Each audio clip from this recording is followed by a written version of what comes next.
हत्या का आरोपी 24 घंटे के अंदर ही मुठभेड़ के बाद गिरफ्तार। थाना सिंगाही क्षेत्र के एक ग्राम में घर के पास खेलते खेलते गायब हो गई बालिका का शव मिलने के 24 घंटों के अंदर ही पुलिस ने मासूम बालिका के हत्यारे को मुठभेड़ के बाद गिरफ्तार कर लिया है। थाना सिंगाही के एक ग्राम में 2 सितंबर को घर के पास से खेलते खेलते गायब हो गई एक 3 वर्षीय बालिका का शव अगले दिन 3 सितंबर को गन्ने के खेत में पाए जाने के बाद पूरे जिले में सनसनी फैल गई थी। देर रात बालिका के शव का पोस्टमार्टम 3 डॉक्टरों के पैनल द्वारा कराए जाने के बाद बालिका के साथ रेप के बाद हत्या किए जाने की पुष्टि होने की बात पुलिस द्वारा बताई जा रही है। मृतक बालिका के परिजनों ने इस घटना के लिए गांव के ही लेखाराम नाम के व्यक्ति हाथ की होने की आशंका व्यक्त की थी। आरोपी लेखाराम बालिका का शव मिलने के बाद से ही गायब हो गया था। इस घटना का वर्कआउट करने के लिए एसपी खीरी सत्येंद्र कुमार ने कई टीमें बनाकर आरोपी की गिरफ्तारी हेतु लगा दी थी। आज सर्विलांस के जरिए पुलिस को आरोपी लेखराज की लोकेशन बमहनपुर के पास मिलने पर पुलिस ने भारी दलबल के साथ संदिग्ध स्थान की घेराबंदी कली और गन्ने के खेत में आरोपी की सघन तलाशी लेने पर जानकारी मिली है कि आरोपी लेखाराम को मुठभेड़ के बाद गिरफ्तार कर लिया गया है। एचएस लाइव न्यूज के लिए देवेंद्र कुमार की रिपोर्ट। कैसे सर आपको सूचना मिली और किस तरीके से मुठभेड़ हुई क्या?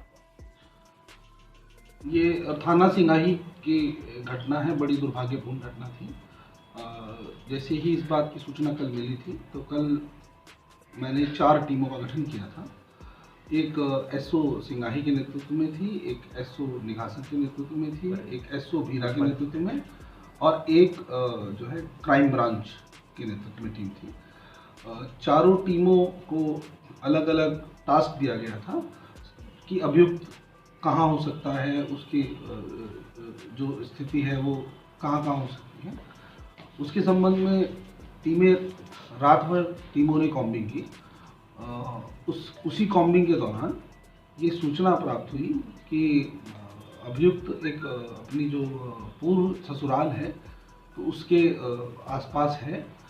तो उस सूचना पे एक टीम वहाँ पे पहुँची और अन्य टीमें आ ही रही थी रास्ते में कि उसी दौरान गन्ने के खेत की तरफ जो है अभियुक्त भागता हुआ दिखाई दिया और उसके बाद जो उसने पुलिस पे फायर भी किया, उसका पुलिस ने भी जवाबी फायर किया। अभियुक्त के पैर में गोली लगी है। अभियुक्त का नाम सुखराम है। कुछ पुलिसकर्मी भी घायल हैं?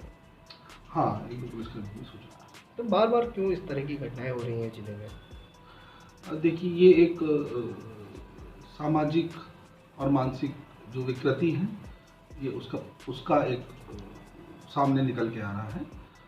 इस प्रकार के अपराधों को पुलिस के द्वारा अभियान चला के भी इसमें हम लोग प्रयास करते हैं। साथ ही साथ इसमें सामाजिक जागरूकता, एक जो इंसानियत है, उन सब चीज़ों पे भी जो है आवश्यकता है समाज की वो अपने आप को।